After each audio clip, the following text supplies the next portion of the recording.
Welcome to the deep dive. Today we're getting into something pretty fundamental: clean drinking water and sanitation, access to both. It's a huge deal, right? A basic human right. Yeah. And it's central to things like the UN Sustainable Development Goals. Exactly, the SDGs. They're aiming for everyone to have access by 2030, kind of building on the earlier Millennium Development Goals, the MDGs. Yeah, those ran from about 1990 to 2015. Right, but here's the thing that got us curious, the puzzle, really. During that MDG time, some countries just surged ahead, made amazing progress on water and sanitation. While others just didn't. They seemed kind of stuck. Yeah, stuck. So what makes the difference? What separates the success stories from, well, the stagnation? Your first thought might be money, right? Or maybe natural resources. Totally. You'd assume wealthier countries do better, but the reality might be a bit more complicated. That's exactly what this really interesting study dug into. It was done by Jeanne and Jamie Bartram. They're from the Water Institute at the University of North Carolina. And they hit this key problem right away. How do you even compare progress fairly? What do you mean, like different starting points? Precisely. Think about it. A country going from, say, 10% of people having access to 20%. That's a doubling. Huge percentage jump, yeah. But then you have another country that's already at 90% access, and they managed to push it to 95%. Okay, smaller percentage increase, but getting those last few percent must be incredibly tough. It really is. So just looking at the percentage increase isn't really fair. You know, it doesn't capture the effort involved, especially near the top. So how did they solve that, the study you mentioned? This is where it gets clever. They came up with something called a normalized rate of change. Normalized rate of change. Okay, break that down for us. Sure. Basically, instead of just looking at the raw percentage points gained, it measures how much progress a country actually made compared to the maximum possible progress it could have made, given where it started. Okay, so it accounts for that difficulty curve we talked about. Exactly. It puts every country onto the same scale, Yeah. running from level 1, which means things actually got worse. Access decreased. Yes, significantly. All the way up to +1, which means a country achieved the absolute fastest rate of improvement possible for its starting level. Got it.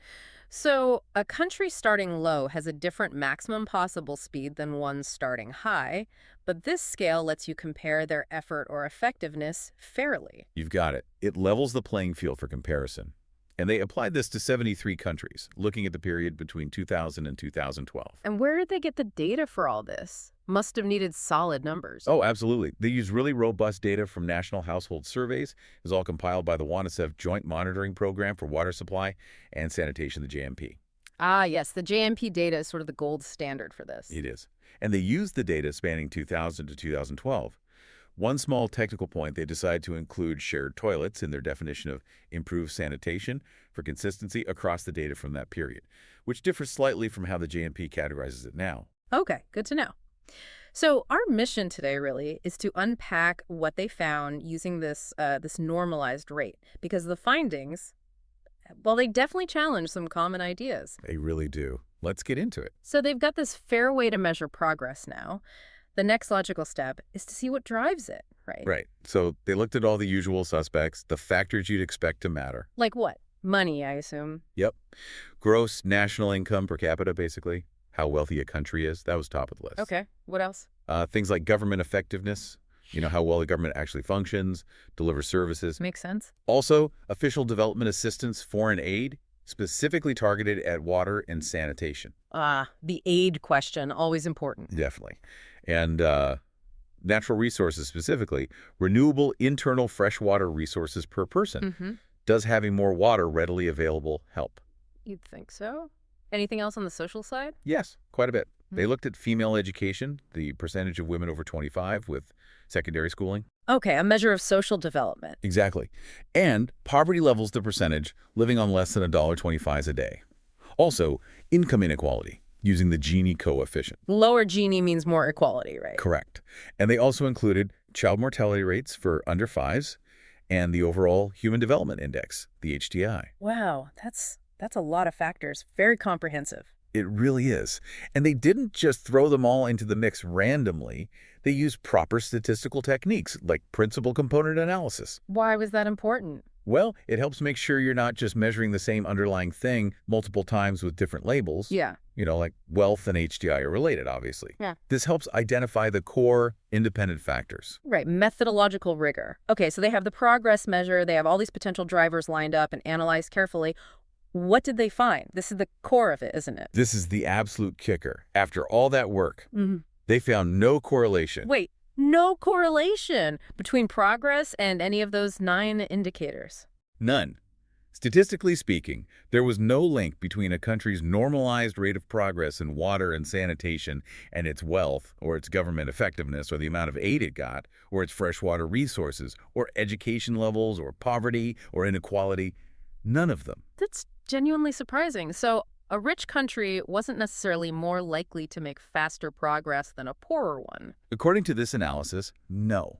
The data just didn't show that connection. And it wasn't just the individual factors, but even the combined ones they identified through that analysis. Correct. Even the underlying components derived from those indicators didn't correlate with the normalized rate of progress. Wow. Okay. Did most countries actually make any progress, though, or was it just flat everywhere? Oh no, most countries did improve access to some extent, that's important. But the study highlighted that only about a third of the 73 countries actually managed to achieve progress that was at least half of their maximum potential. So only a third were really hitting their strides, so to speak, based on this measure. Pretty much. A normalized rate over zero point 0.5 was achieved by only about a third of them. Can you give us an example? Sometimes specific countries make it clear. Absolutely. The study uses Peru and Paraguay as a really good illustration. Okay, Peru and Paraguay. What would you expect based on the usual factors? Well, you probably bet on Peru, right? Mhm. It had a higher GNI per capita, so it was wealthier. It received more foreign aid for water and sanitation. And it had significantly more renewable freshwater resources per person. Okay, so on paper, Peru looks set up for better progress. Exactly. But the study's findings flipped that expectation. What happened? Paraguay actually made pretty decent progress in sanitation coverage during that time. Their normalized rate was 0.42. Okay, respectable. And Peru? Peru made basically no significant progress at all in sanitation. Its normalized rate was just 0.05. Barely moved the needle. Despite having more money, more aid, more water resources. Yep. It really drives home the point that those socioeconomic factors weren't predicting the actual outcomes in terms of progress. And what about the foreign aid point specifically? Because that often comes up, just send more aid. Yeah, the study looked directly at official development assistance for water and sanitation and found no correlation with progress either. Hmm. And that actually lines up with some other research, too. It suggests that just, pouring money in, whether it's aid or even national wealth, isn't automatically the answer. It might not be enough on its own. So if it's not about the money or the resources or even how generally effective the government is rated, what could be driving progress? What did the authors suggest? Well, they didn't pinpoint the exact alternative drivers definitively in this study, but they strongly suggested where we should probably be looking. Which is where? Towards things like specific government policies focused on water and sanitation. And maybe even more importantly, the institutional commitment and capacity to actually implement those policies effectively, consistently on the ground. So it's less about having resources and more about the political will and the machinery to actually do something specific with them. That seems to be the implication. Is there dedicated focus? Are the institutions capable of delivering? It shifts the focus from just socioeconomic status to perhaps governance in action, how things are actually done. That makes a lot of sense. It feels like it could explain why some countries punch above their weight, so to speak, and others lag behind despite apparent advantages. It could, yeah. And this normalized rate itself, the tool they developed, it seems pretty useful beyond just this one piece of research. How so? Well, think about it from a policymaker's perspective. It gives you a much fairer way to compare how countries are doing, to see who's making real strides relative to their potential. Right, for learning from successes, maybe. Exactly. It supports evidence-based decisions, and it aligns really well with that human rights idea of progressive realization, the expectation that countries should be continuously improving access over time. So it's a benchmark. A benchmark, yeah, a way to track real progress objectively. The authors even suggested it could be used in other areas, like health.